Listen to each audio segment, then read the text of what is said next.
we are indeed traveling all the way to the East Coast, to the big city, specifically the Big Apple. That's right, everyone. Courthouse Square is known for playing small town America, but we are turning into the biggest city in the world, New York City. This section of our metropolitan sets is known as New York Street. This is actually the longest continuous set here on our backlot.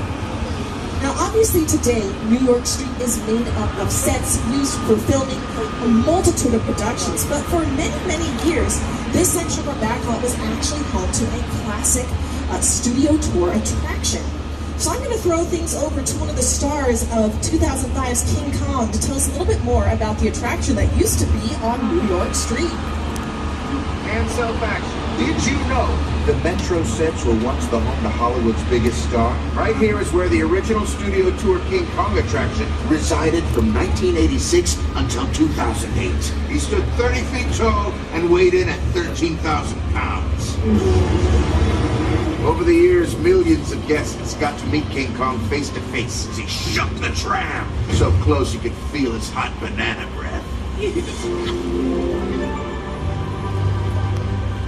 Is that it? I believe that's my last line, and then the tram moves on to the next thing.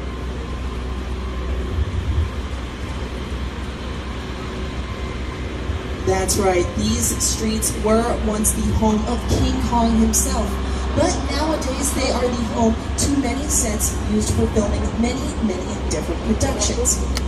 Now, like I mentioned, this street is known as New York Street. It has played New York Street in many different productions. It's played New York in movies like Home Alone 2, Lost in New York, but it's also been New York for many different superhero movies.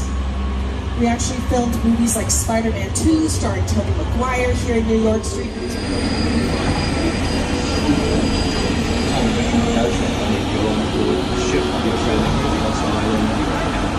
Features from, prehistoric times. So I was thrilled when Universal invited me back to Star Island. That's great.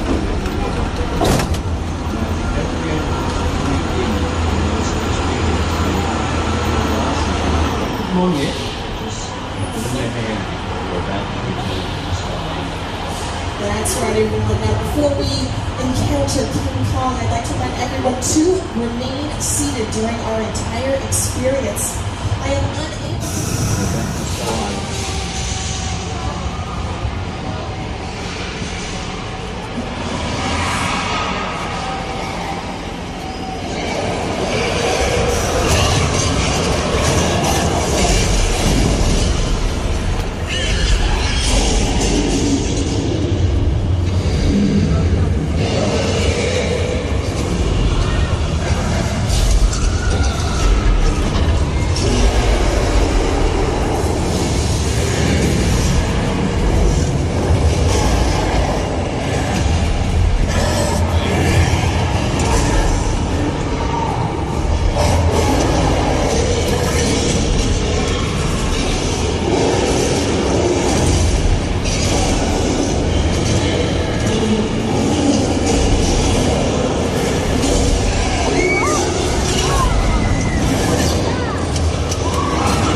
One time I took a drink that said Lisa on it from a coffee place.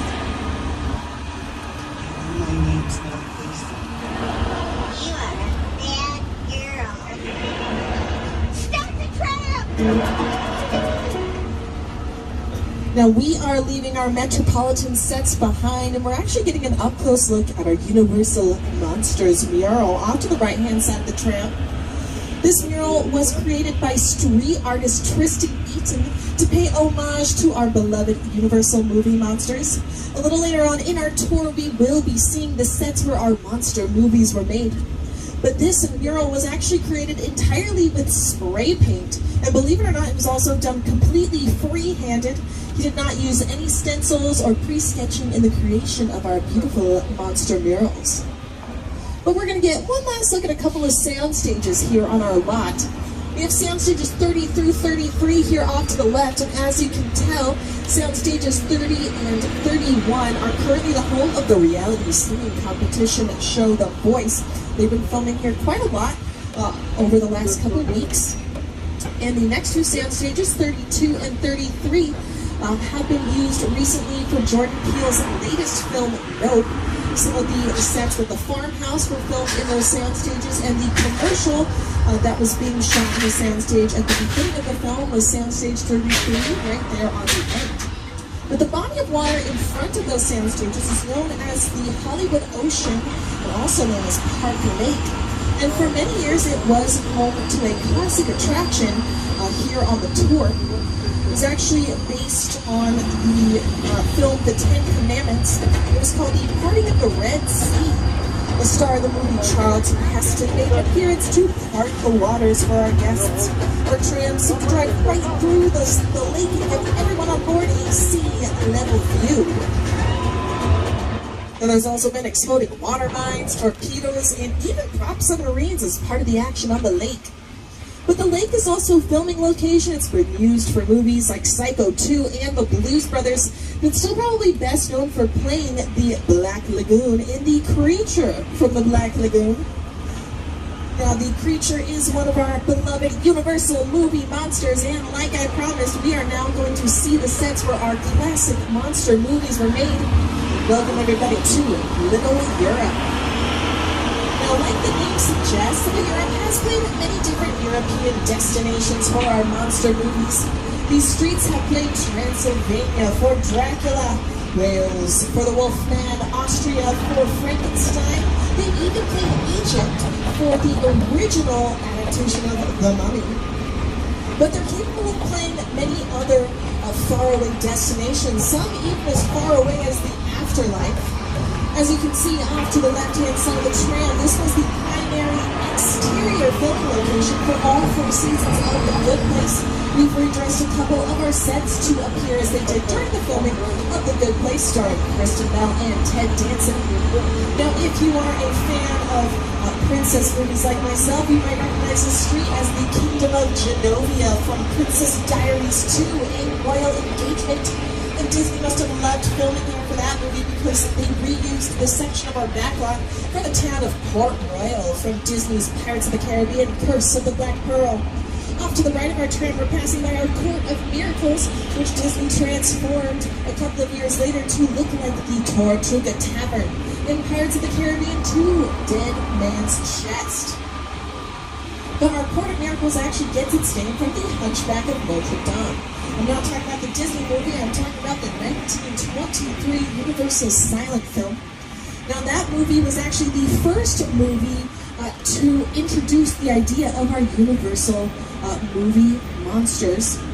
And our movie monsters are actually what put us on the map. Before the production of our monster movies, we were more known as a rental facility. We made some smaller Western films, and Hunchback kicked off our legacy of making movie monsters like Dracula in 1931, followed by Frankenstein, the Wolfman, and many, many others. So we owe a lot to Little Europe and our monster movies.